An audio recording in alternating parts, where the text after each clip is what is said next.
नमस्कार सर। नमस्कार किरण जी। कैसे हैं सर आप? मैं ऐसा सही हूँ। चलिए। मैं अच्छा हूँ, थैंक यू पूछने के लिए। मैं बहुत अच्छा हूँ और अच्छा लग रहा है मुझे। जी सर, हमें भी और अच्छा मैं लग रहा कॉफ़ी पी रहा हूँ। Thank you for the coffee. आपने इतनी अच्छी कॉफ़ी ऑफ़र की है मुझे। है। जी सर, आप आज एक ब्रांड बन चुके हैं। अरे मैं कैसा ब्रांड, मेरे मुंह पे कोई लोगो थोड़ी लगा हुआ है। सर लेकिन नाम है आपका सुनील ग्रोवर, आज एक ब्रांड है, आपको सब लोग जानते हैं। मुझे तो नहीं सर पता। लेकिन आपकी शुरुआत तो थिएटर से हुई थी, आप थिएटर से जुड़े हुए हैं, उसके बारे में बहुत कम लोग जानते हैं। जी, तो उस पर आप थोड़ी सी मैंने रोशनी डालें। मास्टर्स किया था ड्रामा में, जी। Department of Indian theatre Chandigarh से, पंजाब यूनिवर्सिटी से। और वहाँ पे मैंने 2 साल मास्टर्स किया, डिग्री लिया। उससे पहले भी मैं कुछ प्लेस कर रहा था, बाद में भी कुछ किए। सो कुछ अर्सा मैं ऑफकोर्स यस थिएटर करता रहा हूँ। जी। और बहुत ही खूबसूरत अनुभव रहा है मेरा। बहुत कुछ सीखने को मिला मेरे टीचर्स से, मेरे साथियों से, अलग डायरेक्टर्स जिनके साथ मैंने काम किया उनसे। तो एक एज एन एक्टर आपको डिसिप्लिन मिलता है, सीखने को बहुत कुछ मिलता है। और वो जो लाइव परफॉर्मेंस करने की अनुभूति होती है वो कमाल की होती है, जी। क्योंकि वहीं ऑडियंस बैठी होती है, वही आपको तालियां मारती है, या तो साइलेंस हो जाती है, या तो अच्छा नहीं लगता तो नहीं रिएक्ट करते। जी बिल्कुल। तो अलग अलग तरह के एक्सपीरियंसेस होते हैं। सारा प्ले आपको याद करना होता है, तैयार करना होता है, मूवमेंट याद करनी होती है। और वहाँ पे एक जगह से दूसरी जगह जाना है, सब याद रखना है। किसी ने गलत बोला, कुछ सही बोला, वहीं करना है जो करना है, इम्प्रोवाइज़ करना है। तो बड़ा एक खूबसूरत ऑन द टोज जिसको कहते हैं कि एक्सपीरियंस होता है। We are always on your toes. तो जी। वो बड़ी अच्छी एक फीलिंग होती है। जी। जी। आप हमेशा अलर्ट होते हैं, आपका दिमाग ठंडा नहीं हो सकता। जी सर। सर आपने जब अपने करियर की शुरुआत की थी, तो क्या आपने कभी सोचा था कि आपको साड़ी पहनकर एक औरत का किरदार करना पड़ेगा? मैंने कभी भी एक किरदार करते हुए सोचा नहीं कि महिला के पुरुष है। वो एक बाय चांस महिला है। और साड़ी पहनने से कोई महिला तो हो नहीं जाता। जी बिल्कुल। और ऐसा होता तो बहुत अच्छा होता। लेकिन महिला बनने के लिए यू शुड बी ब्लेस्ड। जी। आपको इतना मैं ब्लेस्ड नहीं हूँ। सर लेकिन दिक्कतें तो आई होंगी ना? क्या दिक्कत आती है? ऐसे पकड़ के ऐसे घुमाना ही तो होता है। जी। तो दिक्कत कुछ नहीं है। वो लोगों को अगर एंटरटेनमेंट मिलता है, हंसते हैं उस एक किरदार की वजह से, तो मुझे अच्छा लगता है ऑफ कोर्स। और एंटरटेनमेंट अगर लोगों का हो रहा है, और ऑब्जेक्टिव भी वही है कि लोगों को अच्छा लगे। जी। और हम लोग आर्टिस्ट लोग तो कोई भी चीज़ करते हैं इसीलिए करते हैं, इसी भावना से करते हैं कि लोगों को पसंद आए, उनका एंटरटेनमेंट हो। और अगर वो एंटरटेन होते हैं तो हम लोग कंटिन्यू करते हैं, और अगर नहीं होते तो हमें बंद करना पड़ता है।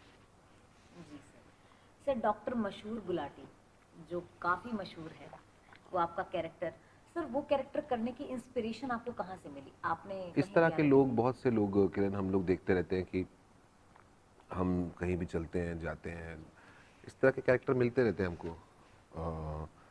और ख़ास करके नॉर्थ में जी। मेरे बड़े सारे रिलेटिव्स हैं।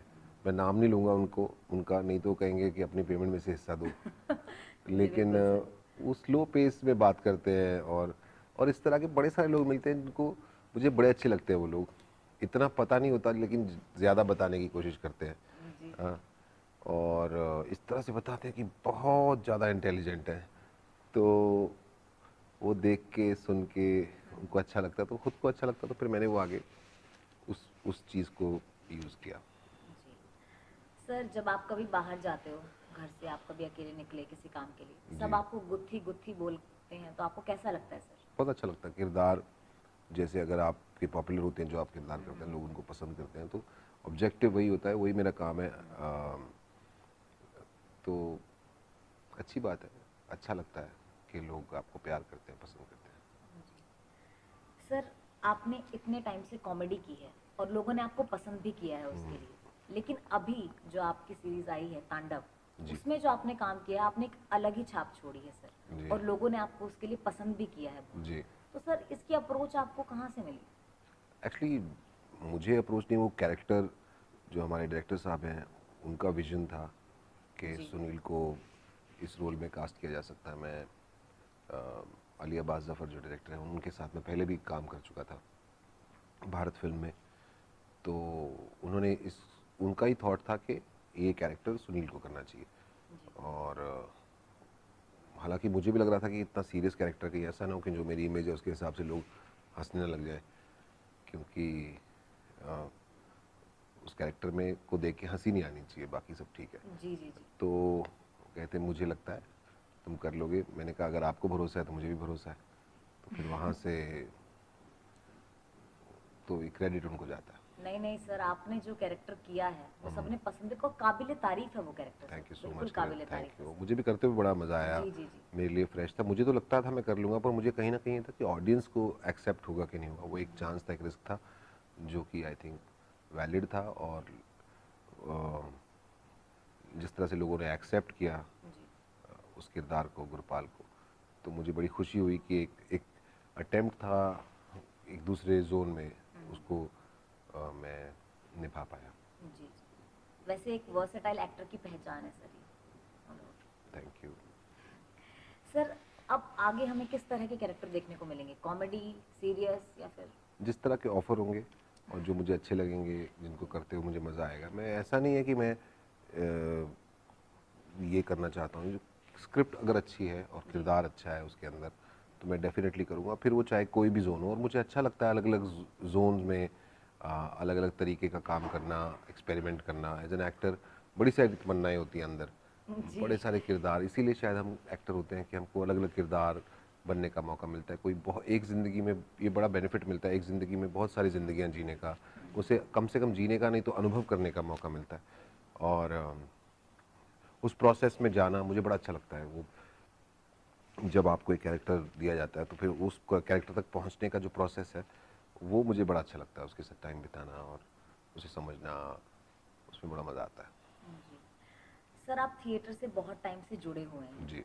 तो सर आप हमें ये बताइए कि हम थिएटर को कॉमर्शियल किस तरीके से कर सकते हैं? कमर्शियल देखो, अगर करना होता तो मैं भी टीवी फिल्म में ना कर रहा होता।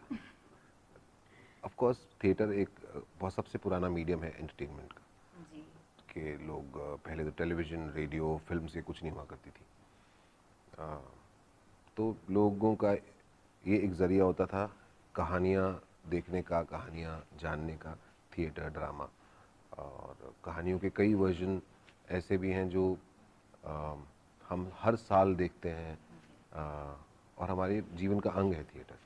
जैसे अगर हम लोग रामलीला की भी बात करें तो एक एक एक ग्रंथ है, धार्मिक ग्रंथ है, लेकिन उसके साथ साथ हर साल हम वो देखते हैं, उसका नाटकीय रूपांतरण हम देखते हैं उस बुक में से। तो कितना अच्छा अनुभव, तो हमारे कल्चर का पार्ट है। जी अ, और फिर वो एक माध्यम है जिसके ज़रिए बहुत सारी कहानियाँ कही जा सकती हैं और लोगों तक पहुंचती हैं। तो आई थिंक कमर्शियल करने के लिए जितना अच्छा काम होगा, जितना एंटरटेनमेंट उसके अंदर होगा, तो लोग ज़्यादा से ज़्यादा आएंगे। एंड ऑफ कोर्स ऑडिटोरियम्स होना बहुत ज़रूरी है। जी सर बिल्कुल। बहुत सारे शहर ऐसे हैं, बहुत सारी जगहें ऐसी हैं जहाँ पे ऑडिटोरियम नहीं है। और लोगों में एक बार अच्छी प्रोडक्शंस, अच्छे प्ले, नाटक देखेंगे, उनको एंटरटेनमेंट होगा, एंटरटेनिंग होना बहुत ज़रूरी है। और थिएटर होंगे और तो उसके ऊपर टिकट रखी जाए, स्पॉन्सर्स आएँ, तो ऑफ कोर्स लोग ज़्यादा देखने जाएंगे। और ये मीडियम तो गज़ब का है। आ, और बहुत मज़ा आता है करने वालों को भी और देखने वालों को भी। आपके सामने लाइव लोग परफॉर्म कर रहे हैं, कितनी खूबसूरत बात है। जी बिल्कुल सर। और मुझे देखना अच्छा लगता है और करना भी बहुत अच्छा लगता है। मैं भी लाइव परफॉर्मेंसेस करता रहता हूँ। मुझे लाइव स्टेज पे जाना बहुत अच्छा लगता है लोगों के सामने। I love it. सर आप जब यूनिवर्सिटी में थे तब भी आप स्टेज कंडक्ट किया करते थे, लाइव परफॉर्मेंसेस किया करते थे, और आज आप यहाँ बैठे हैं, आपको सम्मानित किया जा रहा है रासकला मंच की तरफ से, आपको कैसा महसूस हो रहा है? मेरे लिए गर्व की बात है, ऑनर की बात है। और थैंक यू रास कला मंच ये ऑनर देने के लिए। और इसके साथ साथ मुझे मौका दिया जा रहा है कि मैं आपके साथ बैठ के कॉफ़ी पी सकूं। Thank you so much. मुझे ऑफ कोर्स गर्व होता है और खुशी होती है कि अ, किस्मत से और लोगों का प्यार, आशीर्वाद मिलता है, एक्नॉलेजमेंट मिलती है जब आपके काम को, तो आपको अच्छा लगता है। तो मुझे बहुत अच्छा लग रहा है। Thank you. सर जो हमारे युवा रंगकर्मी हैं जी वो आजकल थिएटर करते हैं, 1 साल किया, 2 साल किया, उसके बाद वो मुंबई चले जाते हैं जी। ज्यादा सक्सेस पाने के जी। लालच में। तो सर आप मैं लालच भी नहीं कहूंगी इसे, बट हाँ ज्यादा सक्सेस पाने के लिए वो चले लालच जाते आप इसलिए नहीं कह रही हैं क्योंकि मैं चला गया और फिर आप मेरे मुंह पे नहीं कैसे सर, बता ऐसा सकते कुछ भी हैं? नहीं है। नहीं नहीं नहीं सर, ऐसा बिल्कुल भी नहीं है। आप गए लेकिन आपने स्ट्रगल किया, हाँ। आपके अंदर पेशेंस था, आपने इतने साल थिएटर को दिए, उसके जी। बाद आप गए। तो आपकी जर्नी वो दिखाई देती है, क्योंकि अगर आपको अगर अभी कहा जाएगा परफॉर्म करने के लिए, आप अभी कर लेंगे सर, नहीं है ना? वो जर्नी नहीं कर सकते आप। नहीं तो सर मेरा भी आप, दिल धक धक करता है। हाँ सर करता है, लेकिन एक कॉन्फिडेंस अलग होता है ना। हाँ। जी। तो आप उन युवा रंगकर्मियों को क्या कहना चाहेंगे सर? कोई मैसेज आप उन्हें देना चाहेंगे? देखिए, जो ऑब्जेक्टिव है ना, वो जो उद्देश्य है वो इम्पोर्टेंट है कि आपका ऑब्जेक्टिव क्या है। अगर आप एक्टिंग करते हैं तो मेरा ऑब्जेक्टिव एक्टिंग करने का था। मैं अपनी बात कर सकता हूँ, अपना एक्सपीरियंस शेयर कर सकता हूँ। हो सकता है कि उनके पास इससे अच्छा आइडिया हो, सबके पास जो लोग देख रहे हैं सुन रहे हैं, और हो सकता है ये बात उनके काम आ जाए, या कोई डिफरेंट आइडिया हो जिससे मैं शायद एग्री नहीं करता, लेकिन वो अच्छा हो। मैं अपनी बात शेयर कर सकता हूँ। वो बात ये है कि मुझे ऐसा लगता है कि जब आपको आपके काम से प्यार होता है जिससे आप करते हैं, तो मज़ा आता है। मैं इंडियन थिएटर डिपार्टमेंट में जब स्टूडेंट था तो हमारे यहाँ रेपेट्री कंपनी शुरू होने वाली थी। तो उन्होंने कहा था कि अगले साल तक, उसका कंपनी का मतलब है कि वहाँ पे प्रोफेशनल थिएटर होगा और आपको एज एन एक्टर एक सैलरी दी जाएगी और आप वहाँ नौकरी कर सकते हैं। आपको हर महीने सैलरी दी जाएगी। और वो तो मैं एक्चुअली एक्साइटेड था, खुश था कि रेपेट्री कंपनी खुलेगी और मैं वहाँ पे नौकरी करूँगा एज एन एक्टर। मुझे जिस काम से मोहब्बत है परफॉर्म करने में, वो मुझे हर रोज़ मौका मिलेगा। रिहर्सल करूँगा, प्ले करूँगा, नए नए ड्रामा होंगे। लेकिन वो अनफॉर्चुनेटली उस साल खुली नहीं, अगले साल भी नहीं खुली। तो फिर मुझे समझ नहीं आया, तो मैंने मुंह उठा के वहाँ से दिल्ली आया, कुछ अर्सा वहाँ रहा, थिएटर करने की कोशिश की। फिर मैं वहाँ से मुंबई आ गया। तो मुझे काम से अच्छा लगता है, प्यार करता हूँ मैं। तो वो ऑब्जेक्टिव था, तो मेरा जीवन सिंपल है। ये फेम होता है या सबको अच्छा लगता है, जी। शोहरत, नाम, बहुत अच्छा लगता है, इज्जत। लेकिन अगर ये आपका ऑब्जेक्टिव है कि वहाँ पे आप के कटरीना कैफ आएंगी और आपको कहेंगी hello hi how are you, अगर ये आपका ऑब्जेक्टिव है तो फिर वो भी ठीक हो सकता है। पर मुझे ऐसा लगता है कि वो पॉसिबल तभी है जब आपका काम, लेकिन वो सोलो ऑब्जेक्टिव वो नहीं हो सकता आपका जी सर। कि रेड कारपेट को सोच के अगर आप काम करना शुरू करेंगे तो बहुत मुश्किल हो जाएगा। I think you should know your job well and then automatically things happen for your good. तो काम आना ज़रूरी है, काम के साथ टाइम बिताना ज़रूरी है, और आपका पैशन, आपकी सेटिस्फैक्शन आपके काम से होनी चाहिए, फिर अपने आप रास्ते निकल आते हैं। जी सर, आपने थिएटर किया है तो थिएटर के बहुत सारे किस्से होते हैं, तो आप कोई भी एक किस्सा जो शेयर करना चाहें अपना थिएटर से रिलेटेड, चाहूंगी कोई भी किस्सा, मेरे पास ऐसा किस्सा तो है नहीं, लेकिन किस तरह का किस्सा? किसी भी तरह का किस्सा जिसने आपका एक रास्ता ही बदल दिया। मैं हमारे अपने पास नहाने का किस्सा सुना सकता हूँ, अपने खाने का किस्सा, अपने स्कूल जाने, किस तरह का किस्सा, नहीं सर, थिएटर का या किस्सा, कोई ऐसी थिएटर के वैसी टाइम बात पे। वाला किस्सा? कैसा नहीं किस्सा? नहीं, ऐसा ड्रामा किस्सा का? नहीं सर, ड्रामा से बड़े रिलेटेड। सारे होते हैं। जी। जैसे हम लोग एक जैसे प्ले हम कर शो रहे थे, करते हैं ना सर, हाँ, परफॉर्म करते हैं। डॉक्टर महिंद्रा ने एक बार एक प्ले था, वो डायरेक्ट किया था, हमारे टीचर ने। तो आषाढ़ का एक दिन, उसके अंदर मैं कालिदास बना हुआ था। तो सामने विलोम खड़े हुए थे और विलोम ने, अभी 5 मिनट का प्ले हुआ था, 6 मिनट का, विलोम ने लास्ट लाइन बोल दी, जो प्ले की ऑलमोस्ट लास्ट लाइन थी। उसके बाद कालिदास की 2-3 लाइनें थी और प्ले खत्म हो जाता है। तो वैसे वो प्ले 1.5-2 घंटे का है, लेकिन अब ये चौथे 5वें मिनट में लास्ट लाइन बोल दिया। मेरे को समझ नहीं आ रहा कि मैं इसके अगले वाली लाइन दूं और प्ले 6 मिनट में खत्म हो जाएगा, या मैं इसको वापस वहां लेके आऊं। वापस लेके आने का रास्ता कुछ नहीं है क्योंकि इसने तो आगे बहुत कुछ बोल दिया। जी। तो मेरा दिल अभी सोच रहा है। तो मैं बोला अब मैं क्या करूं? तो मैं बोला विलोम, जब मैंने ऐसे किया ना तो उसको रियलाइज हुआ कि मैंने कुछ गलती की, लेकिन उसको पता नहीं क्या दिमाग में आया था कि उसने बोल दिया वैसा। जी। तो मैं अब बेचारगी से उसकी तरफ 4-5 सेकंड देख रहा हूँ कि ये तूने, और वो चुप हो गया उसके बाद बोल के। हाँ, फिर मैं वापस घूमा और इतने मैंने सोचा कि मैं इसको वही लाइन जहाँ पे छोड़ा था अपने डायलॉग से शुरू करता हूँ, तो वो 4-5 सेकंड मुझे 4-5 जन्मों के बराबर लगे कि वो वक्त मैं कैसे निकालूं। जैसे एक एक किस्सा था और बड़ा अमेजिंग था। इसलिए वही बात है कि थिएटर में आप एक गलत क्यू दे देते हैं या एक गलत लाइन बोल देते हैं तो एंड तक आपको भुगतना पड़ता है, वो काफ़ी चीज़ें चेंज हो सकती हैं। जैसे एक बार क्या हुआ था, हम लोग एक ड्रामा कर रहे थे, उसके अंदर कुछ गोलियां होने लगती हैं, सब लोग ऐसा मर जाते हैं। तो अभी उसके बाद एक गाना था, उसके बाद गाने के बाद प्लेबैक सिंगर गाना गाएगा उसके ऊपर और सब लोग लेटे रहेंगे। तो और उसके बाद नाटक खत्म होगा।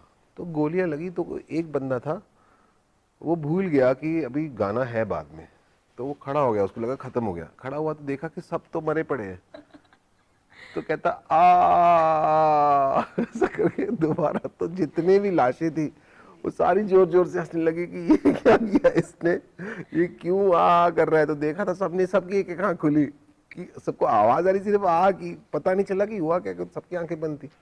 तो एक आंख खुली, उसने देखा, फिर दूसरे ने देखा कि आ गया, तो सब लोग हंसने लगे कि ये नालायक उठ के बैठ गया। और उसके बाद खत्म ऐसे करके सीधा भी लेट सकता था, पर कहता कि जैसे अभी तक मरा नहीं था, अब मैं मर रहा हूं।